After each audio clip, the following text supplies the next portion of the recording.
Hello students, today we are covering our next topic, that is classification of drugs. And in this session we will talk about alphabetical and morphological classification of drug. So let's start. तो starting से मैं आपको थोड़ा सा पीछे लेके जाता हूँ जहाँ हमने डिस्कस किया था कि हमारे ड्रग्स की डिफरेंट काइंड ऑफ सोर्सेज होती हैं और नेचुरल सोर्सेज जो हमारी होती हैं ड्रग्स की वो जनरली हमारे हायर प्लांट्स होते हैं, माइक्रोब्स होते हैं, एनिमल्स होते हैं और मैरीन ऑर्गेनिजम्स होते हैं। तो जैसे कि हम जानते ही हैं कि जो हमारे मेडिसिनल प्रॉपर्टी रखने वाले प्लांट्स हैं उनको हम एक्सट्रैक्ट कर सकते हैं from organic and inorganic minerals also.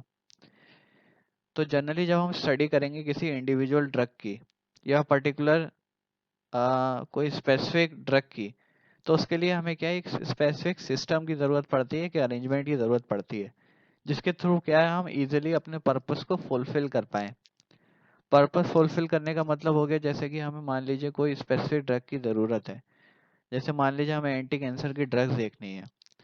तो जब तक हमारे पास कोई पर्टिकुलर सिस्टम नहीं होगा जहाँ पे गिवन नहीं होगा, मेंशन नहीं होगा कि हमारे पास एंटी कैंसर ड्रग्स कहाँ पे मेंशन की गई हैं, तो हम पता नहीं लगा पाएंगे क्योंकि हमारे पास क्या है, थाउजेंड्स ऑफ प्लांट्स हैं मेडिसिनल इंपॉर्टेंस के, और उनमें से ये स्क्रीन आउट करना कि एंटी कैंसर कौन सी ड्रग्स हैं, तो ये बहुत ही ज़्यादा प्रॉब्लमेटिक और कन्फ्यूजन क्रिएटिंग हो जाएगा। तो इसके लिए हम क्या है, ड्रग्स को अलग अलग कैटेगरीज में क्लासीफाई करते हैं। क्लासीफाई का मतलब हो गया वर्गीकरण करेंगे, मतलब अलग अलग तरीके से एक सिस्टम प्रोवाइड करते हैं जिस सिस्टम को फॉलो करके हम इजीली डिटेक्ट कर सकते हैं कि हमें कौन सी ड्रग चाहिए, उस ड्रग का इंपॉर्टेंस क्या है, उसके अंदर केमिकल क्या है, उसके अंदर यूज क्या है। अब क्लासिफिकेशन सिस्टम को भी एक पर्टिकुलर ऑर्डर के अंदर होना चाहिए। तो कुछ स्पेसिफिक रिक्वायरमेंट्स होती हैं जो वो सिस्टम को फुलफिल करना चाहिए, जैसे कि वो सिस्टम बहुत ज़्यादा सिंपल होना चाहिए, मतलब इजीली हम उस सिस्टम को समझ सकें। ऐसा ना हो कि वो बहुत ज़्यादा कॉम्प्लेक्स हो, हम इजीली उसमें डिटेक्शन ना कर पाएँ जिस चीज़ को हम यूज़ करना चाह रहे हैं, या अगर बहुत ज़्यादा कॉम्प्लेक्स होगी तो हम उसे इजीली यूज़ नहीं कर पाएंगे। सेकंड हमारा आ गया इजी एप्लीकेबिलिटी होनी चाहिए, मतलब इजी एप्लीकेशन होनी चाहिए। अगर हम एप्लीकेशन पार्ट की बात करें उसकी, तो इजी टू यूज़ होना चाहिए, मतलब हम अच्छे से उसे यूज़ कर सकें। उसके अंदर किसी भी तरीके का कन्फ्यूजन क्रिएट नहीं होनी चाहिए, कोई भी ऐसी अस्पष्टता नहीं होनी चाहिए, मतलब क्लियर कट चीज़ें उसमें होनी चाहिए जिससे कि हमें किसी भी तरीके का कन्फ्यूजन ना हो उससे स्टडी करते टाइम। अब बात करते हैं क्लासिफिकेशन सिस्टम की। तो क्लासिफिकेशन सिस्टम में हम बात करेंगे अभी कि कौन कौन से ऐसे सिस्टम्स हैं जो इन्वॉल्व किए जाते हैं, जो हम ड्रग्स को क्लासीफाई करते हैं स्टडी करने के लिए। तो सबसे पहला आपका सिस्टम आता है alphabetical classification of drugs. Alphabetical classification system, जैसे कि आपको नाम से समझ में आ रहा होगा, इसमें हम ड्रग्स को क्लासीफाई करते हैं अकॉर्डिंग टू अल्फाबेट्स, मतलब ए टू जेड के सीक्वेंस में जब हम अरेंज कर रहे हैं हमारी ड्रग्स को, तो उस सिस्टम को हम बोलेंगे alphabetical classification system.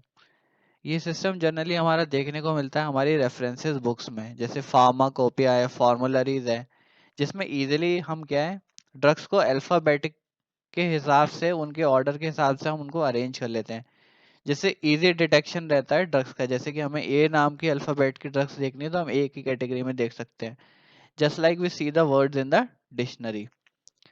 Second classification system हमारा आता है taxonomical classification system. Taxonomy classification system का मतलब हो गया टेक्सा, जहाँ पे प्लांट्स को स्पेसिफिकली डिवाइड किया जा रहा है टेक्सा में, यानी कि किंगडम में, सब किंगडम में, फैमिलीज में, जेनरा में, स्पीशीज में, मतलब उनके अंदर क्लासिफिकेशंस की जा रही हैं अकॉर्डिंग टू स्पीशी वाइज, फिर जेनरा वाइज, फिर फैमिली कौन सी है उनकी। जब डीपली स्टडी कर रहे हैं हम प्लांट की पूरी बॉटनी को, तो उसको हम बोल रहे हैं टेक्सोनॉमिकल क्लासिफिकेशन। ऐसे ही थर्ड हमारी आती है मार्फोलॉजिकल क्लासिफिकेशन सिस्टम। मार्फोलॉजी का मतलब हो गया स्टडी अबाउट एक्सटर्नल करेक्टर्स। जब हम प्लांट्स की एक्सटर्नल करेक्टर्स को स्टडी करके देख रहे हैं, external characters in the sense उनका साइज कैसा है, शेप कैसा है, कलर कैसा है, ऑर्डर कैसा है, फिर किस तरीके का अरेंजमेंट है, जिस जिस चीज़ को हम फील कर सकते हैं, देख सकते हैं, वो मार्फोलॉजिकल करेक्टर्स हो गए हमारे। तो मार्फोलॉजिकल करेक्शन में हम इसी तरीके से ड्रग्स को क्लासीफाई करते हैं, जैसे लीव्स की ड्रग्स अलग हो गई हमारी, स्टेम वाली ड्रग्स अलग हो गई, रूट्स वाली अलग हो गई, मतलब मार्फोलॉजी के बेसिस पे कि कलर ड्रग्स, किस कलर की ड्रग्स है हमारी, किस तरीके का अरेंजमेंट है, वो सारी हमारी मार्फोलॉजिकल क्लासिफिकेशन में आती है। लास्ट हमारा आता है pharmacological classification system. Pharmacological classification system में हम ड्रग्स को क्लासिफाई करते हैं फार्माकोलॉजिकल या थेरापेटिक बेसिस पे। मतलब कि जब हम ड्रग्स को क्लासिफाई कर रहे हैं उनके थेरापेटिक यूजेस के बेसिस पे, मतलब किस तरीके का इफेक्ट शो करने वाली है हमारी ड्रग बॉडी में किसी भी डिजीज या डिसऑर्डर के अगेन में, तो हम उसको बोलेंगे फार्माकोलॉजिकल क्लासिफिकेशन सिस्टम। फिफ्थ बात करते हैं केमिकल क्लासिफिकेशन सिस्टम के बारे में। केमिकल क्लासिफिकेशन सिस्टम का मतलब हो गया केमिकल्स। जैसे कि मैंने आपको पहले भी बताया था कि हमारे प्लांट्स के अंदर क्या है, कुछ स्पेसिफिक केमिकल्स प्रेजेंट होते हैं जिन केमिकल की वजह से वो उस प्लांट की कोई मेडिसिनल वैल्यू है, कोई थेरापेटिक इफेक्ट है। जैसे बहुत कॉमन से एग्जांपल ब्राह्मी। ब्राह्मी के अंदर आपको एशिएटिक एसिड पाया जाता है, सेंटेलिक एसिड होता है। इसकी वजह से ही क्या है, वो मेमोरी इन्हांसर की तरह काम करता है, एंटी एंजाइटी में काम करता है। तो हर प्लांट के अंदर क्या है, अपना कोई स्पेसिफिक केमिकल है, उस केमिकल की वजह से ही उसका थेरेपेटिक इफेक्ट आ रहा है। तो जब हम प्लांट्स को क्लासिफाई कर रहे हैं उनकी केमिकल कैटेगरीज के बेसिस पे, एंड फर्दर मोर इनकी सब कैटेगरीज भी होती है जिन्हें हम सेकेंडरी मेटाबोलाइट्स भी बोलते हैं, जैसे एल्कलॉइड्स, ग्लाइकोसाइड्स, टेनिन्स, रेजिन्स। ये सारे हमारे ये केमिकल क्लासिफिकेशन सिस्टम का ही एक पार्ट होते हैं। सिक्स्थ हमारा आता है कीमोटेक्सोनॉमिकल क्लासिफिकेशन सिस्टम। इस सिस्टम में हम क्या है, दो सिस्टम्स को इंटीग्रेट करके आपस में पढ़ रहे हैं, जिसको हम बोलते हैं कीमोटेक्सोनॉमिकल। कीमोटेक्सोनॉमिकल का मतलब हो गया जब हम टेक्सा को केमिकल्स के साथ रिलेट कर रहे हैं। मतलब मान लीजिए कोई स्पेसिफिक फैमिली है जिसके अंदर क्या है, फैमिली ऑफ प्लांट्स है जिसके अंदर वोलेटाइल ऑयल्स पाए जाते हैं। जैसे हमारे कोई भी फैमिली होगी, लिलियसी फैमिली हो गई, उसके अंदर मोस्टली वोलेटाइल ऑयल्स पाए जाते हैं। जैसे फॉर एग्जांपल के तौर पे बता रहा हूँ, तो हम इजीली रिलेट कर सकते हैं कि इस फैमिली के अंदर ये केमिकल पाया जाता है। तो जब इस रिलेशन में हम क्लासिफाई कर रहे हैं ड्रग्स को, तो हम उसको बोलेंगे कीमोटेक्सोनॉमिकल क्लासिफिकेशन सिस्टम। लास्ट हमारा आता है सेरोटेक्सोनॉमिकल क्लासिफिकेशन सिस्टम। सेरोटेक्सोनॉमिकल क्लासिफिकेशन सिस्टम भी हमारा दो सिस्टम्स को आपस में इंटीग्रेट करता है, सेरोलॉजी एंड टेक्सोनॉमी। सेरोलॉजी का मतलब हो गया जब हम स्टडी करके देखते हैं दो स्पेसिफिक एंटीजन एंटीबॉडी की रिएक्शंस को, कि किस तरीके का एंटीजन हमारी बॉडी में रिएक्ट एंटर करता है, उसके बाद जो एंटीबॉडीज प्रोड्यूस होती हैं उनकी स्टडी को हम सेरोलॉजी बोलते हैं। और सेरोलॉजी को जब हम इंटीग्रेट कर रहे हैं टेक्सोनॉमी के साथ, यानी प्लांट्स की फैमिलीज के साथ, किंगडम्स के साथ, सब किंगडम स्पीशीज, इस बेसिस पे, तब हम उसको बोलते हैं सेरोटेक्सोनॉमिकल क्लासिफिकेशन सिस्टम। तो ये सिस्टम सारे जितने भी हैं क्लासिफिकेशन सिस्टम, ये बहुत ही ज़्यादा इंपॉर्टेंट है। हर स्पेसिफिक सिस्टम की एक अपनी कोई स्पेसिफिसिटी है, कुछ स्पेसिफिक एडवांटेजेस हैं। इसके साथ साथ कुछ ड्रॉबैक्स भी हैं जो हम आगे वाली स्लाइड में स्टडी करते हैं। अब बात करते हैं अल्फ़ाबेटिकल क्लासिफिकेशन के बारे में। तो अल्फ़ाबेटिकल क्लासिफिकेशन, जैसे कि आपको नाम से ही पता चल रहा होगा, जब हम ड्रग्स को क्या है, ड्रग्स को अरेंज कर रहे हैं alphabetically from A to Z, उस क्लासिफिकेशन सिस्टम को हम बोलेंगे अल्फ़ाबेटिकल क्लासिफिकेशन ऑफ ड्रग्स।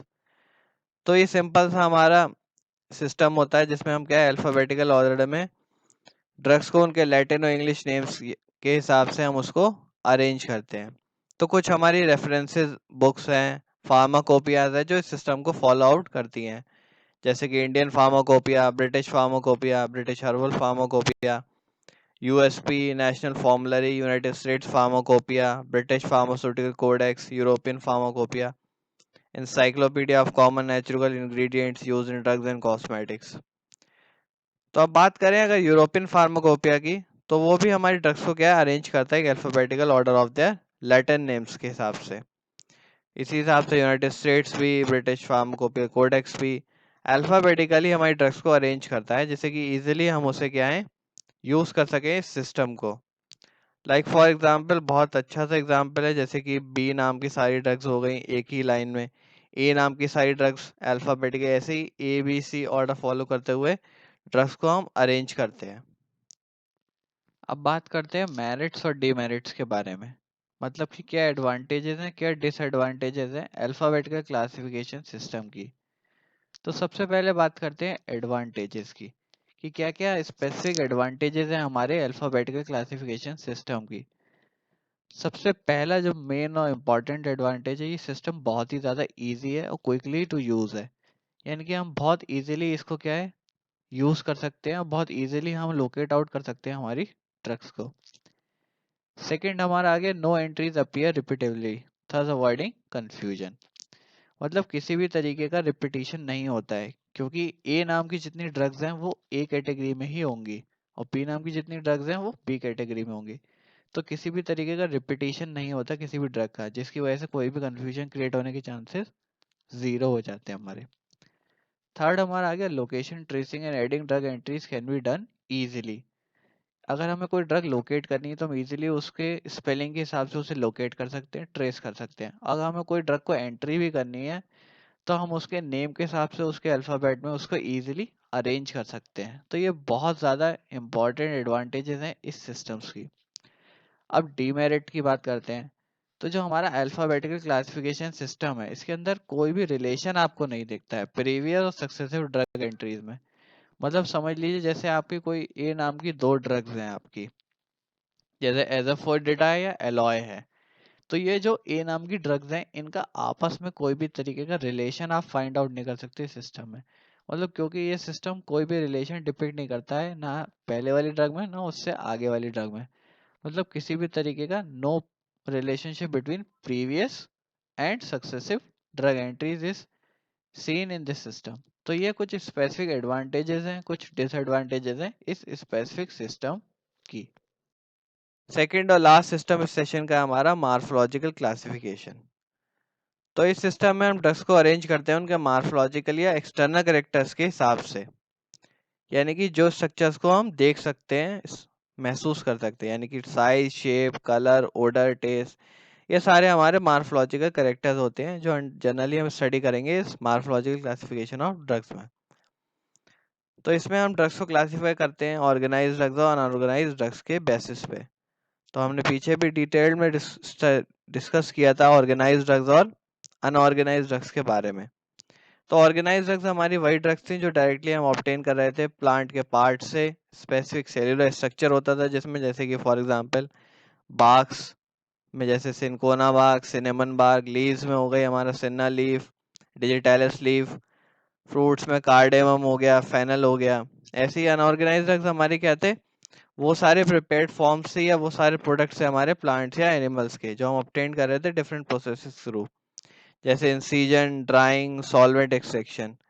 जैसे एग्जांपल मैंने आपको बताया था ड्राइड जूस में एलॉय का, एक्सट्रैक्ट में अगार का, जेलेटिन का, रेजिन में बेंजोइन का। सबसे पहले बात करते हैं ऑर्गेनाइज्ड ड्रग्स के बारे में। ऑर्गेनाइज्ड ड्रग्स हमारी कौन सी ड्रग्स होती हैं? तो ऑर्गेनाइज्ड ड्रग्स हमारी वो ड्रग्स होती हैं जो इनका क्या है पर्टिकुलर प्लांट के पार्ट यूज हो रहा है। मतलब जो सोर्स है उनकी वो हमारी किसी प्लांट का कोई एनाटॉमिकल फीचर है।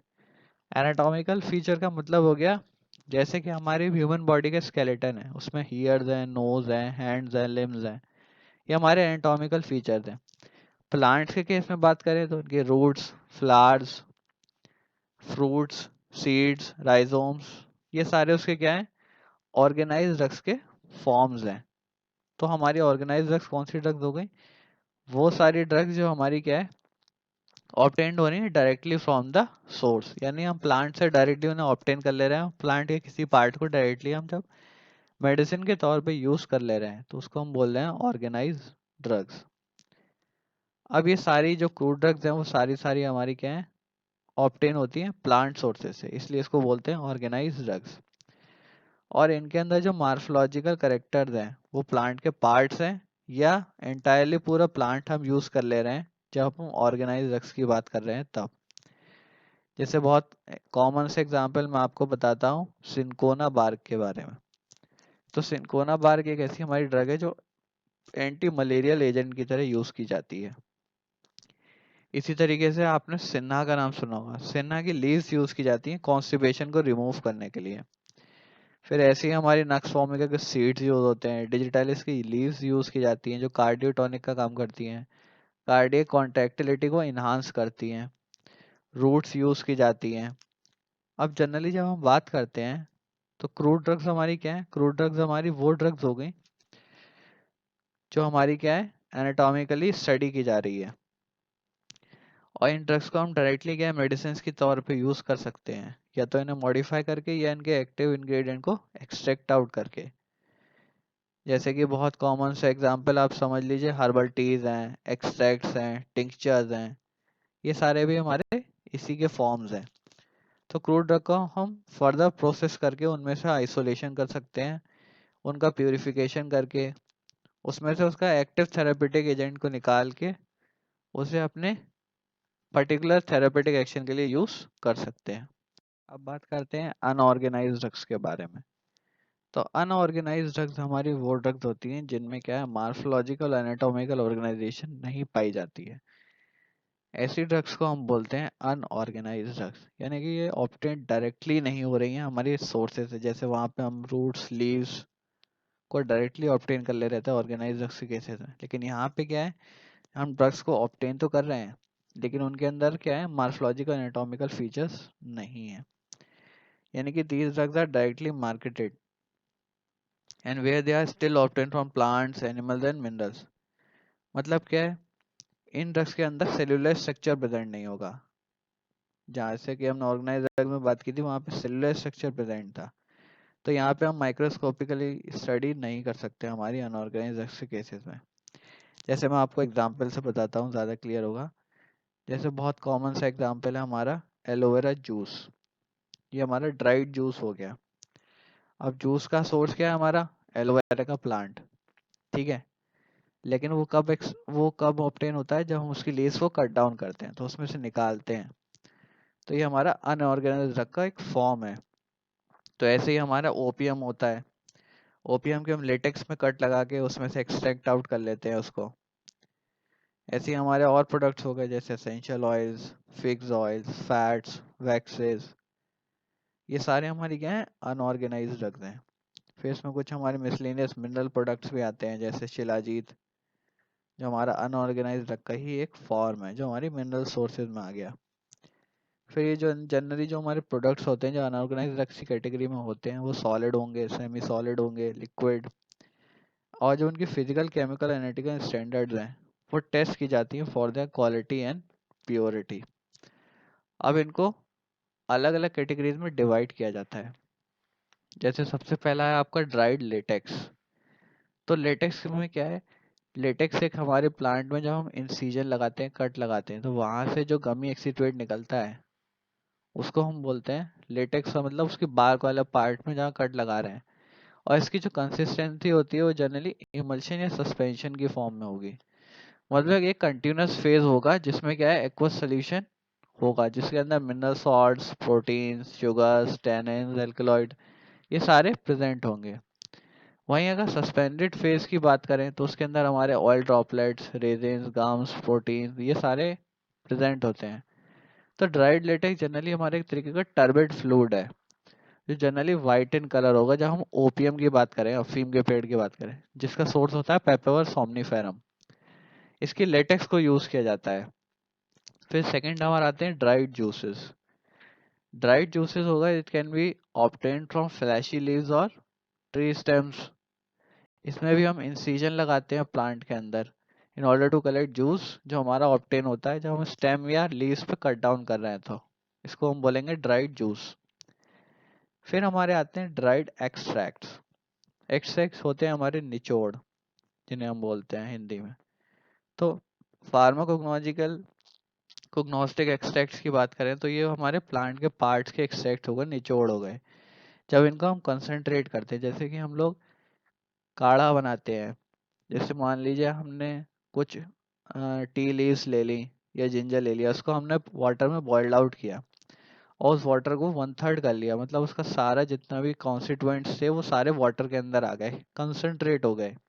उसको हम बोलेंगे ड्राइड एक्सट्रैक्ट।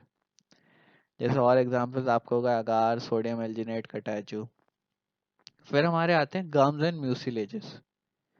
गम्स हमारे तब प्रोड्यूस होते हैं जब हम प्लांट के अंदर किसी तरीके की इंजरी हो गई हो या डिजीज हो गई हो, तो उसको हम बोलते हैं गमी एक्सीडेंट।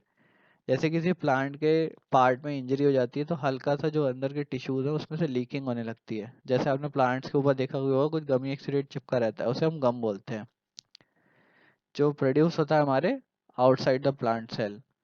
और ये जनरली हमारा वाटर सॉल्युबल होता है, जिसकी वजह से क्या ये एडेसिव प्रॉपर्टी रखता है, चिपचिपा सा होता है, एडेसिव की तरह यूज किया जाता है। और ये जनरली हमारा शुगर और सॉल्ट्स और यूरिक एसिड से मिलके बनता है।